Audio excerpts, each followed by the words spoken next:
Hi all, welcome to BIS Academy, Geography of India, audio lectures for prelims and mains, Unit 1, Part 1, Chapter 3. India's physical features and resources, major landforms in India, and the chapter is Peninsula Plateau, and we'll study about Thar Desert. The topics which we're going to cover are Peninsula Plateau and its characteristics, and then physiographic division of Peninsula Plateau, hill ranges of Peninsula Plateau, and then Western Ghats and then Eastern Ghats. After that, we'll see the differences between Western Ghats and Eastern Ghats. Next, we'll see the study about significance of Peninsula Plateau, and then we'll look into Deccan Traps and what is Doab. And the next topic is we'll study about Thar Desert of India. And finally, we'll see the differences between Himalayan mountain system and the Peninsula Plateau. Okay, let's start with the first topic, that is Peninsula Plateau, and let's look at the main characteristics of Peninsula Plateau of India. The entire Peninsula Plateau region is an aggregation of several smaller plateaus. Key point, remember, it might be helpful in your prelims as well. The entire Peninsula Plateau is an aggregation of several smaller plateaus and hill ranges interspersed with river basins and valleys. Okay, remember this. I'll explain you where our plateau is. Peninsula Plateau is distributed. Okay, the Chhattisgarh plain occupied by a dense Dandakaranya forest is the only plain in the Peninsula Plateau. Dandakaranya forest of Chhattisgarh is the only plain in the Peninsula Plateau. General elevation and flows, we'll look into that. The average elevation is 600 to 900 meters. The elevation of the plateau is from the west to east. How do you know it? Because we can observe it by studying the pattern of the flow of rivers. Bearing Narmada and Tapati, all major rivers lie to the south of India, flow eastwards and fall into Bay of Bengal. The westward flow of Narmada and Tapati is assigned to the fact that they have been flowing through faults or rifts which were probably caused by when the Himalayas began to emerge from the Tethys Sea of the olden times. Okay, the general elevation of the plateau is from west to east. You have to remember that is why the rivers flow eastwards. Okay, what are the important physiographic features of the Peninsula Plateau? Let's look into it. There are tors, prominent isolated masses of jointed weathered rocks, usually granite. These are called tors, TORS, and block mountains and rift valleys. A marked projection of land from a mountain or a ridge is called spur. A projection of land from a mountain or a ridge is called spur. It is a bare rocky structure, a series of hummocky hills and a wall-sized quartzite dikes. Naturally, they are sites for water storage, broad and shallow valleys and rounded hills. Okay, what are ravines and gorges? The northwestern part of the plateau has a complex relief of ravines and gorges.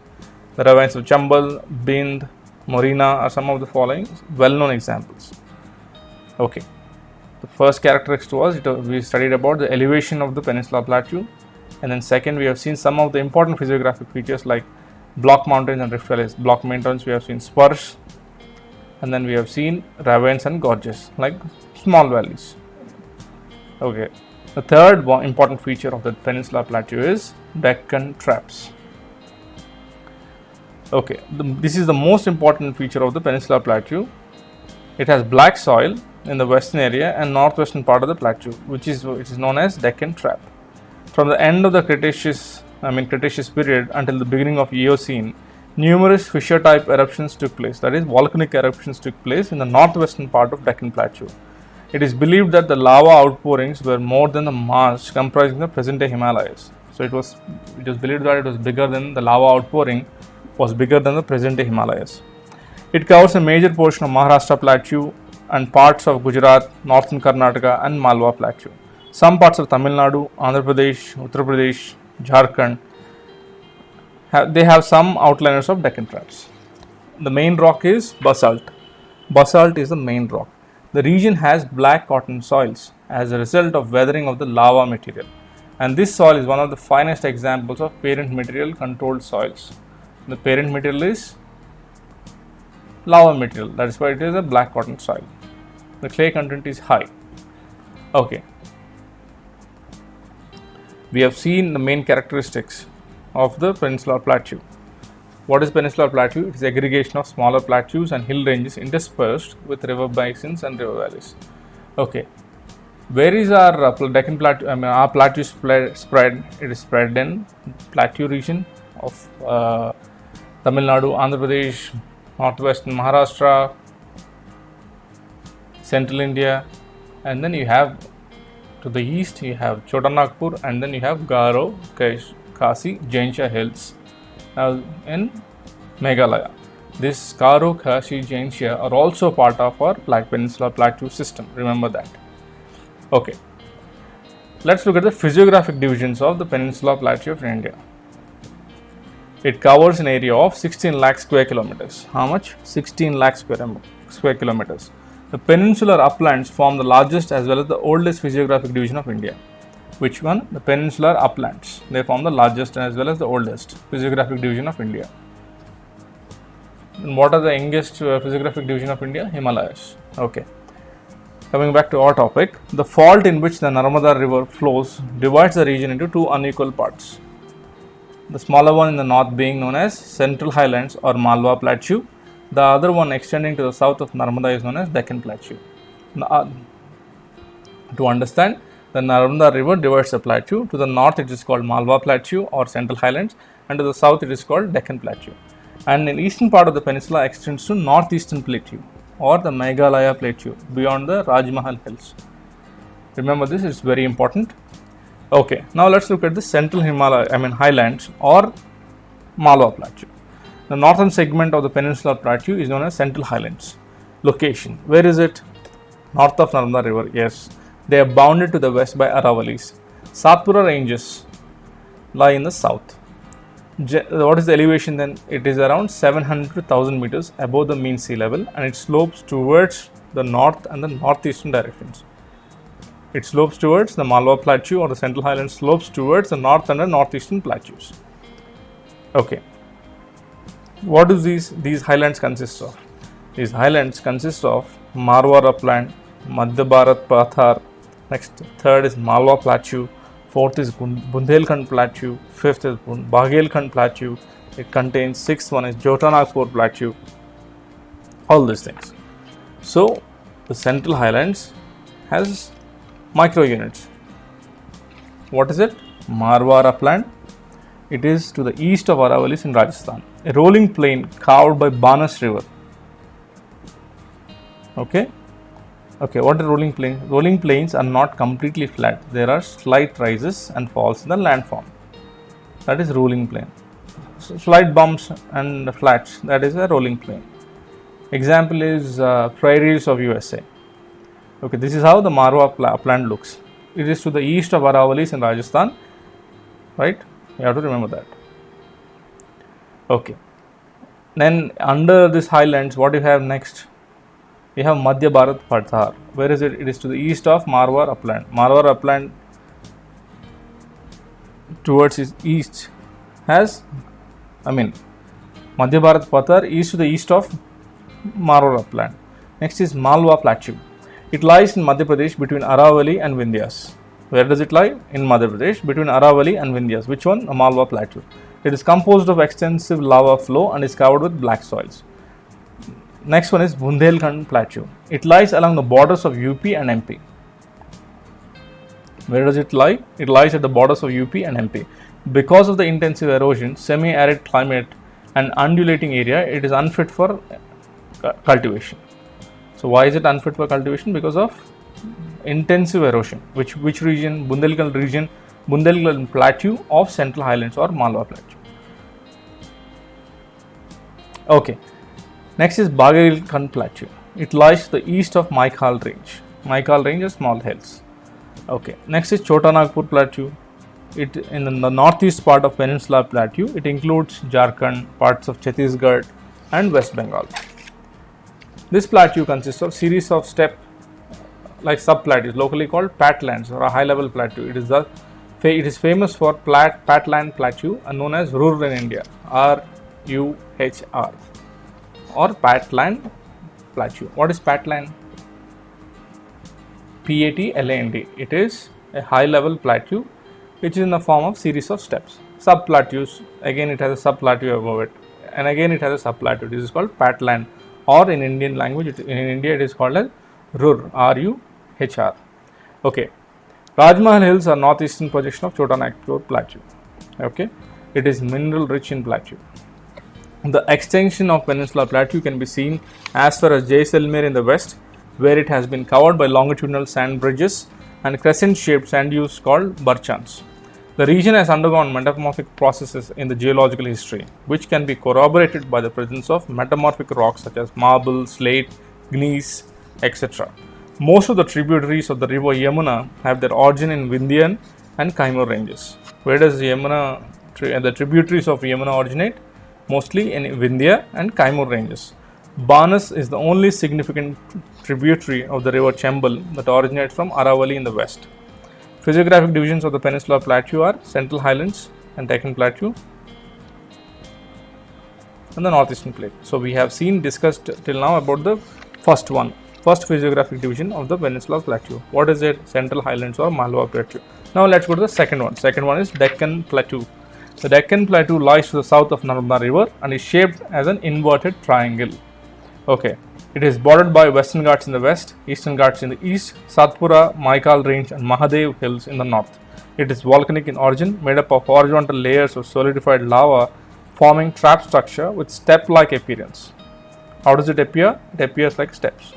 The sedimentary layers are also found in between these layers of solidified lava, making it an intertrapping in structure. Most of the rivers flow from west to east because of the slope. Okay, the plateau is suitable for cultivation of cotton because it has black cotton soils, and it is rich in mineral sources and sources to generate hydroelectric power. The Deccan Plateau can be subdivided as follows. Okay, Maharashtra Plateau, Karnataka Plateau. It is subdivided into Maharashtra Plateau. It is a typical Deccan trap of topography underlying by basaltic rock, that is Regur. What about Karnataka Plateau then? It is also known as Mysore Plateau. It is divided into western hilly country region of Malnad or plain Maidan and Telangana Plateau. Okay, let's look at a third physiographic division of our Peninsular Plateau, that is Northeastern Plateau. Where is it? The Meghalaya or Shillong Plateau is separated from peninsular rock based by the Gairo Rajmahal Gap. What separates the Northeastern Plateau from the Peninsular Plateau? From the main plateau, the Gairo Rajmahal Gap separates it. Shillong is the highest point of the plateau. The altitude is 1961, that is almost 2000 meters. Is the highest point of the plateau. The region has Gairo, Kashi, Jainsha and Mikir hills. And next I'll spell it. Gairo is G-A-R-O, Kashi K-H-A-S-I, Jainsha J-A-I-N-T-I-A and Mikir M-I-K-I-R. These are all hills in Meghalaya. Okay. An extension of the Meghalaya Plateau is also seen in Karbi Anglong Hills of Assam. Little bit extends to Assam as well. Okay. If you have your map atlas, kindly open it and see when you're listening to the class. Okay. The Meghalaya Plateau is also rich in mineral resources like coal, iron, selenite, limestone and uranium. The area receives maximum rainfall from southwest monsoons. As a result, the Meghalaya Plateau has highly eroded surface. Cherrapunji displays a bare rocky surface devoid of any permanent vegetation cover. Okay, so we have seen the physiographic divisions. There are three under which the first one is Central Highlands, second one is Deccan Plateau, third one is Northeastern Plateau. And now let's look at the hilly ranges of the Peninsular Plateau of India.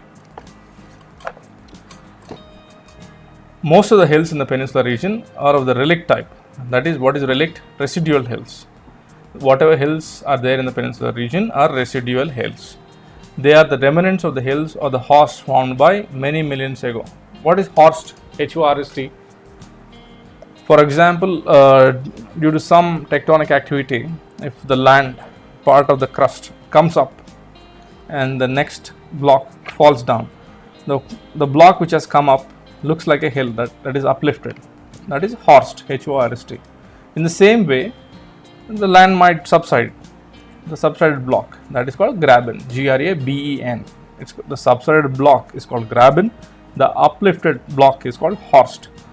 So the hills are the remnants of the horse or hills.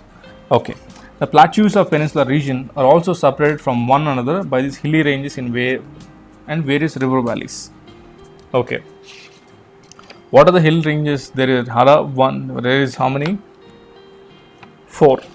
First one is Aravalli mountain range. Second one is Vindhyan range. Third one is, you guessed it right, Satpura ranges. Fourth one is Western and Eastern Ghats. Yes, Eastern and Western Ghats are also hills of Peninsula Plateau.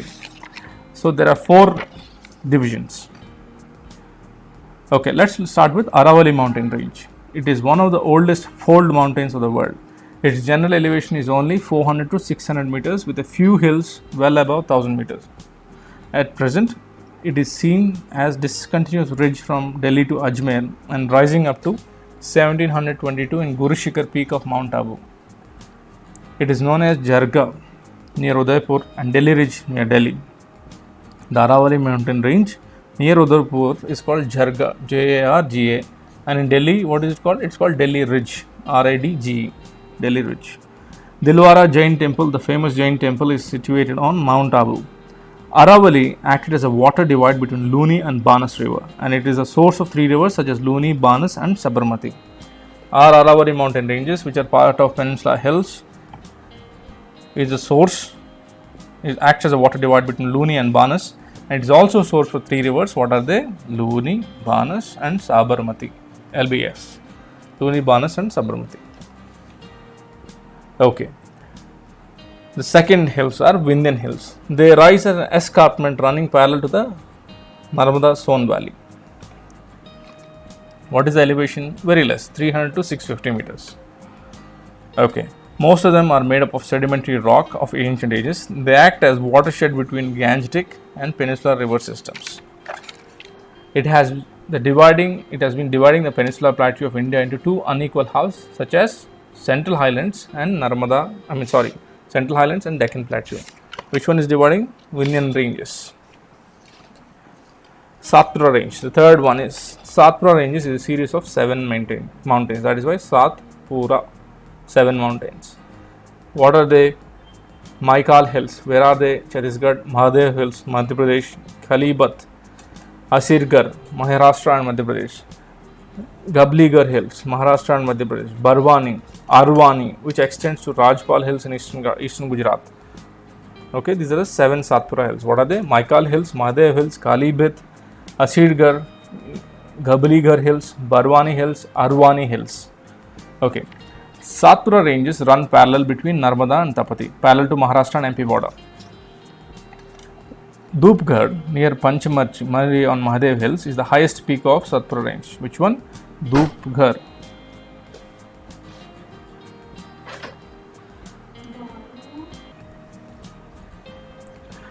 Dhupgarh near Panchamari on Mahadev hills is the highest peak of Satpura ranges. Next is Amarkantak is another important peak. Amarkantak is the highest peak of Maikal hills, from where 2 prominent rivers originate. What are they? Amarkantak is a source for 2 rivers. What is? Narmada and Son. Remember, Amarkantak peak is a source for 2 rivers, that is Narmada and Son. Narmada and Son, Amarkantak. Remember, it's important for your prelims. Where is this Amarkantak? Amarkantak is the highest peak of Maikal hills. Okay. Maikal hills acted as a water divide between Narmada and Mahanandi rivers. Then we're going to look at Western Ghats and Eastern Ghats, the 4th hills of Peninsula Plateau. They are faulted part of the Deccan Plateau, running parallel from Tapi Valley to a little north of Kanyakumari. The western slope is like escarpment, while eastern slope merges gently with the plateau. It acted as a water divide between the east flowing peninsular rivers and the west flowing peninsular rivers. The average elevation is about 1500 meters with the height increasing from north to south. The Eastern Ghats are in the form of residual mountains which are not regular but broken at intervals. The Eastern and Western Ghats meet at an important place, that is Nilgiri Hills. Remember, Eastern and Western Ghats meet each other at Nilgiri Hills. You can see in the map on your screen, they meet at the Nilgiri Hills, right. Next, describe the structural features of Western Ghats, or write about Western Ghats, write about the important passes of Western Ghats. So let's study. Western Ghats are also known as Sahyadris. What are they called? Sahyadris. I'll spell it. Sahyadris.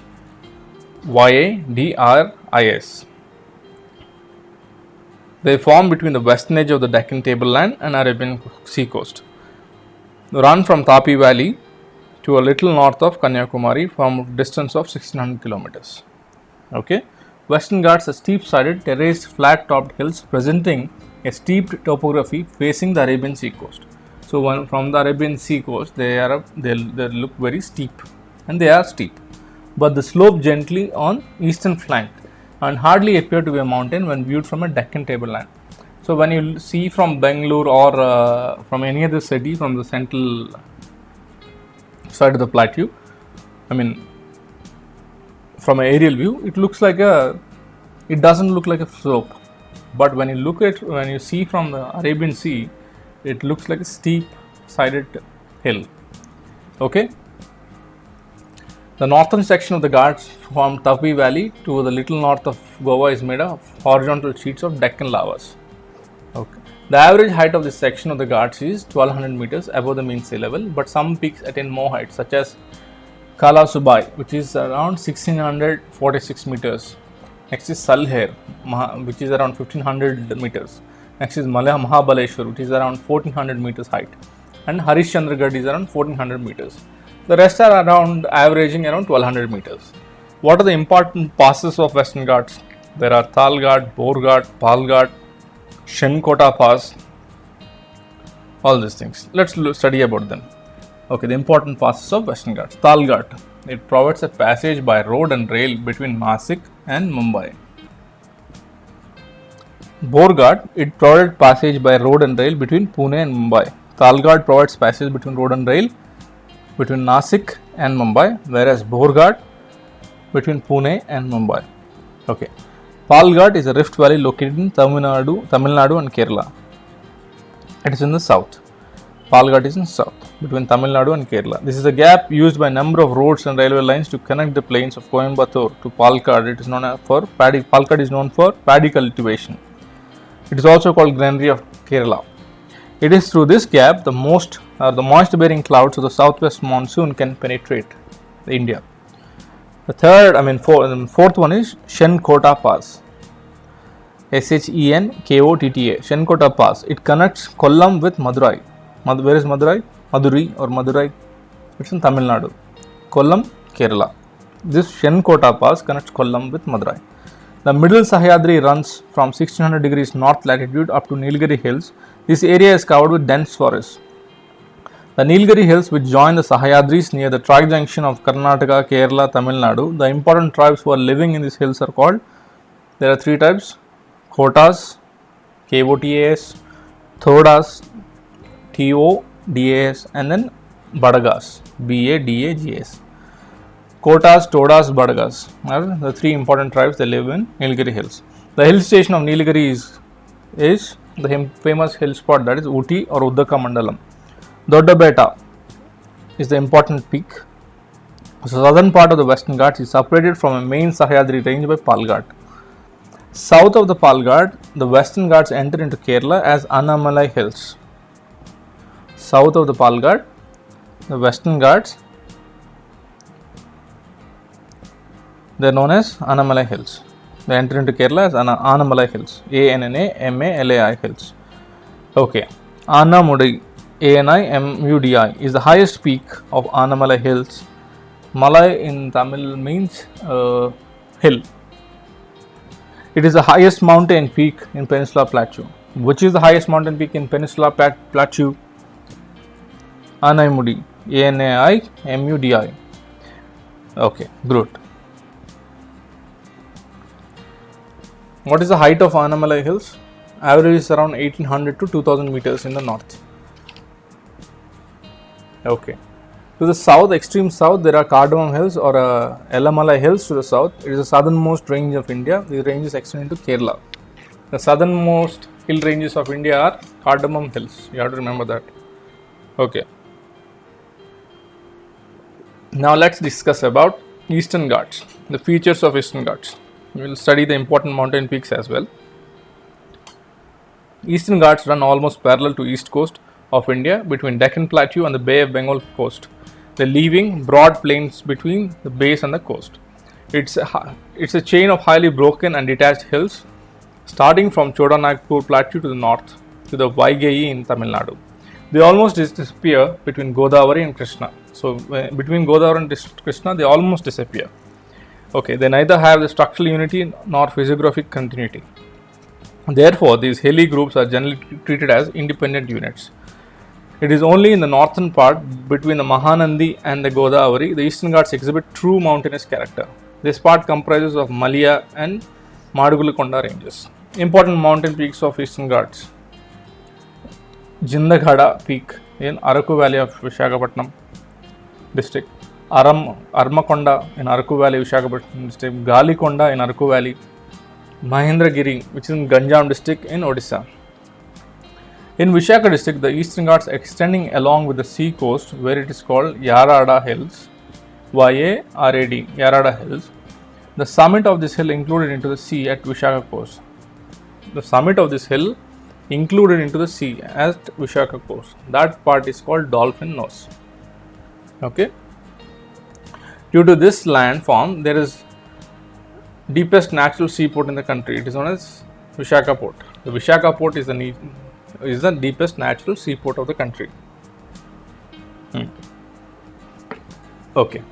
In Odisha and Srikakulam and Vishaka districts, Eastern Ghats basically made up of sedimentary rocks like Chernoquarkites and Condolites. Between Godavari and Krishna rivers, the Eastern Ghats lose the hilly character and they are occupied by Gondwana formations like KG Basin is here, the important petroleum reserve, the petroleum base. Between Krishna and Godavari, the Eastern Ghats reappear as more or less a continuous hilly range in Kadapa and Kurnool districts of Andhra Pradesh, where they are called as Nallamalai range with general elevation of 600 to 800 meters. The southern part of this range is called Palkonda. In Tamil Nadu, these hills are called by different names: Jinji Hills, JNIJI, Javadi Hills, JAWADI Hills, and Chevroy and Kalyanran. Chevroy, SHEVRY, Kalrayan, KALRAYN Hills. These act as a main barrier to prevent northeastern monsoons and give rainfalls in Tamil Nadu. The Bilgiri Rangan Hills in Karnataka at its border with Tamil Nadu at a height of 1279 meters is also a part of this hilly range or the Eastern Ghats. Okay, now let's look at the significant differences between Eastern Ghats and Western Ghats. Okay, we will look at almost 8 to 10 differences between Western Ghats and Eastern Ghats. Okay, Western Ghats stretch from Tapi River to Kanyakumari. Eastern Ghats stretch from Mahanandi Valley to the Nilgiris in south. That is the first difference. Second one is width. The average width of Western Ghats is 50 to 80 kilometers, whereas the average width of Eastern Ghats is 100 to 200 kilometers. Let's look at third difference. Most of the peninsular rivers have their origin in Western Ghats. No major rivers originate in Eastern Ghats. The fourth difference is Western Ghats are continuous and can be crossed through process only, whereas Eastern Ghats comprises of discontinuous and low hills. The average elevation of Western Ghats is 900 to 1600 meters. The average elevation of Eastern Ghats is 600 meters above the mean sea level. The highest peak of Western Ghats is Anamudai, which is 2695, that is roughly 2700 meters. The highest peak of Eastern Ghats is Mahendragiri, which is around 1500 meters. Okay. Then the seventh difference. Western Ghats are receiving orographic type of rainfall. Southwest monsoons coming from the Arabian Sea, then it causes heavy rainfall in this region. Whereas in Eastern Ghats lie almost parallel to the monsoons coming from Bay of Bengal and does not cause much rainfall.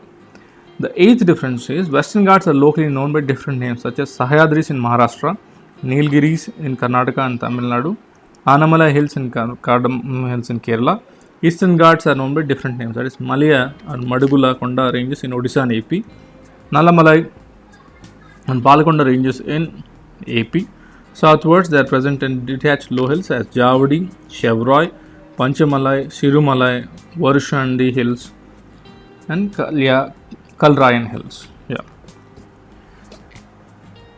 Okay, as we have seen the differences between Eastern Ghats and Western Ghats, now let's look at what is the significance of Peninsula Plateau.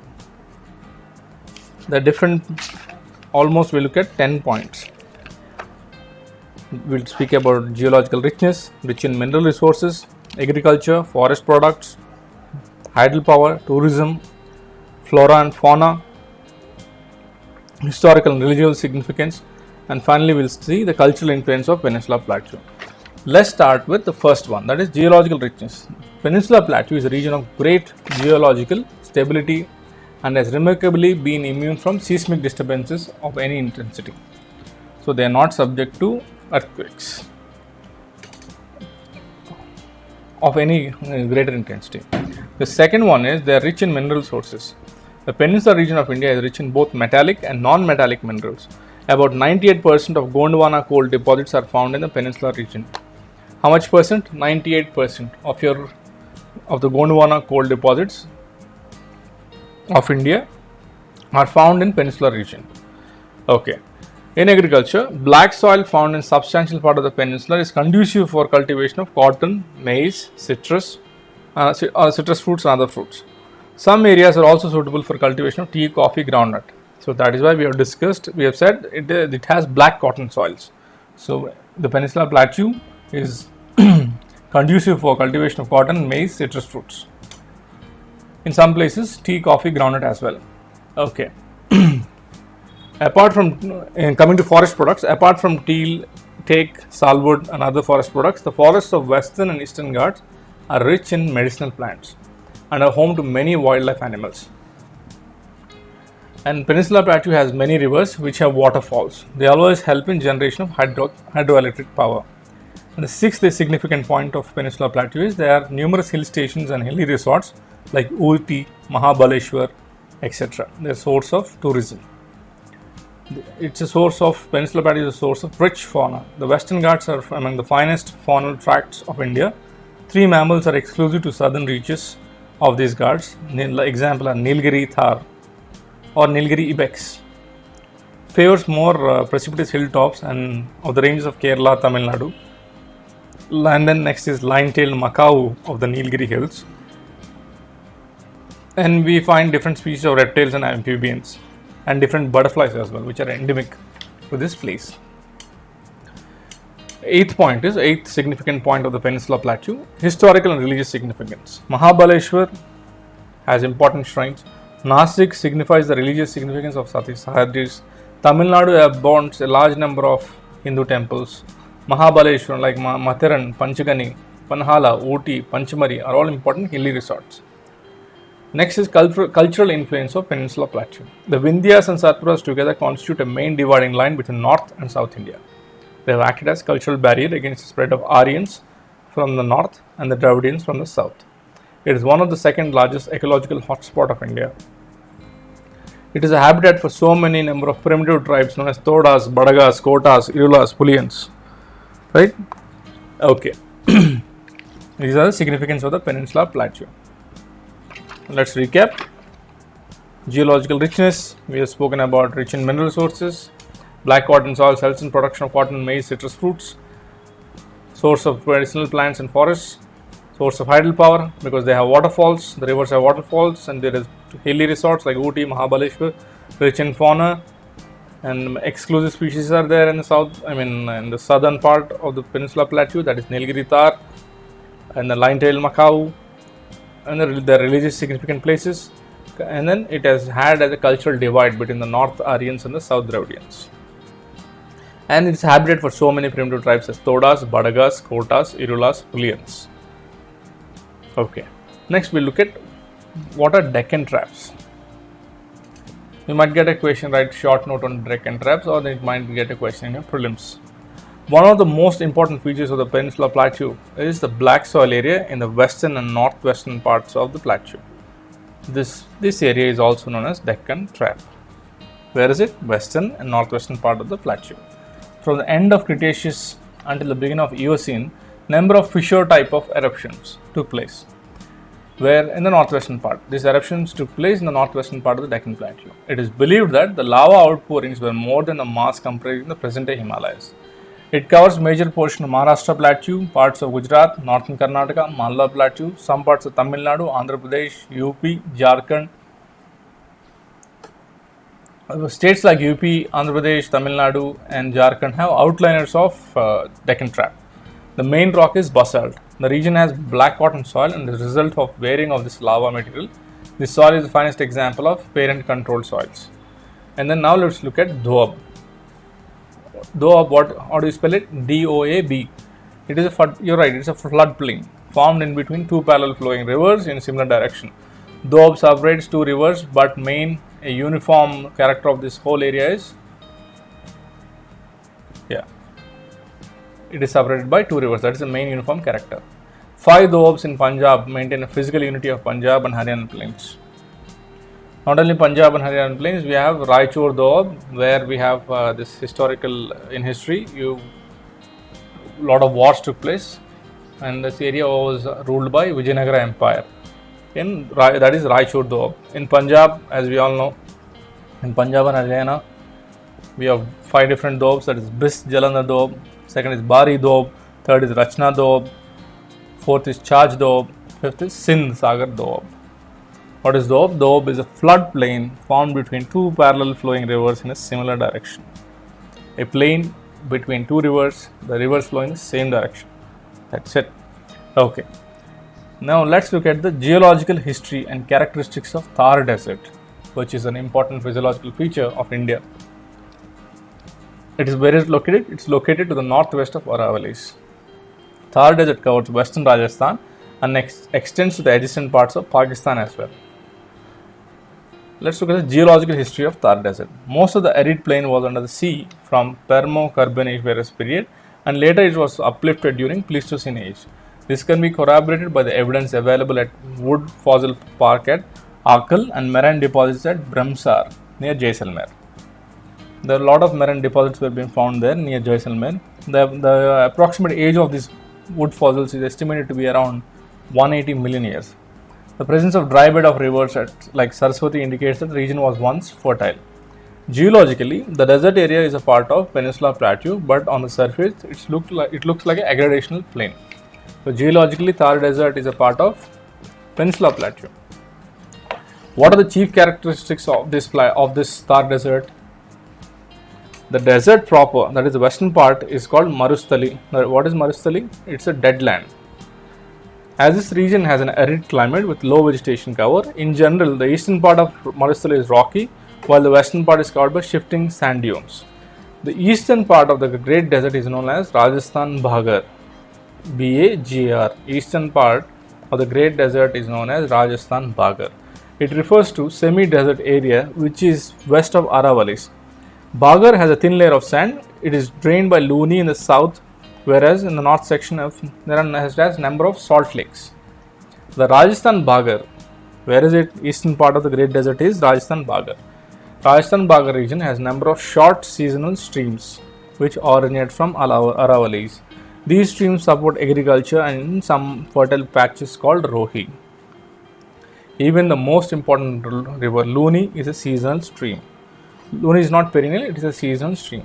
The Luni originates in Pushkar Valley of Aravalli range near Ajmer and flows towards the southwest into the Run of Kutch. The region north of Luni is known as Thali or Sandy Plain. There are some streams which disappear after flowing for some distance and then present a typical case of inland drainage by joining a lake or playa. Example was Sambar Lake. We have discussed that in earlier videos as well. The lakes and the playas have brackish water, which is the main source of obtaining salt. Okay. The well-pronounced feature of the desert land is, as we all know, the well-pronounced feature is sand dunes. It is a land of undulating topography. It keeps changing, dotted with longitudinal dunes, transverse dunes, barchans. What is barchan? B-A-R-C-H-A-N. It is a crescent-shaped sand dune, like a half-moon-shaped sand dune. It's called barchan. The horns of which point, by seeing the sand dunes, by seeing the horns of the sand dunes, they point away from the direction of the dominant wind. We can guess from which direction the wind has blown. Okay, and a longitudinal sand dune, or a sand dune with its crest running parallel to the direction of the prevailing wind. So these sand dunes are the prominent, or the pronounced or important features of this desert land, that is our Thar desert. Okay, finally let's look at the differences or the compare and contrast between Himalayas and the Peninsula Plateau. They might ask, you might get a question in your mains as well. Okay, the Peninsula Plateau and the Himalayan mountains are quite different from each other in respect to the stratigraphy, geological structure, physiography. We'll look at 7 major differences. Peninsula Plateau is an old landmass of hard rocks. Himalayan mountains is a young mountain of soft rocks. So Peninsula Plateau is old and has hard rocks, whereas Himalayan mountain is young and has soft rocks. Second division. Peninsula Plateau is a tableland and is often compared to horst. What is horst and graben? Horst is a upward lifted block. Okay. The Peninsula Plateau is a tableland and is often compared to horst. Whereas Himalayan mountain is a chain of fold mountains formed due to tectonic uplifts. The third division. Peninsula Plateau remained a land area since the Cambrian period. Only for a short period in its coastal areas were submerged beneath the sea. Whereas the Himalayan mountains remained under the sea for a long period of time before its formation into mountains. The fourth difference is Peninsula Plateau contains mostly residual mountains. Example is Aravalis are the best example for residual mountains.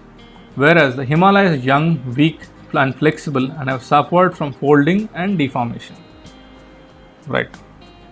And then fifth difference, river valleys of the Peninsula Plateau are shallow with low gradients, whereas Himalayas are tectonic mountains and the rivers are torrential, having marks of youthfulness. The sixth difference, Peninsula Plateau is triangular shaped, whereas the Himalayan mountains are arc shaped. Seventh difference, most of the rocks found in Peninsula Plateau are igneous, whereas in Himalayas the rocks are mostly sedimentary. Igneous due to the lava. Right. Sedimentary because they are under the sea. Okay, let's recap the entire lecture. We have started with Peninsula Plateau and have seen the physiographic divisions. We studied about the hill ranges of Peninsula Plateau. We studied Western Ghats, Eastern Ghats, and we've seen differences between Western Ghats and Eastern Ghats. And next we have seen the importance of Peninsula Plateau.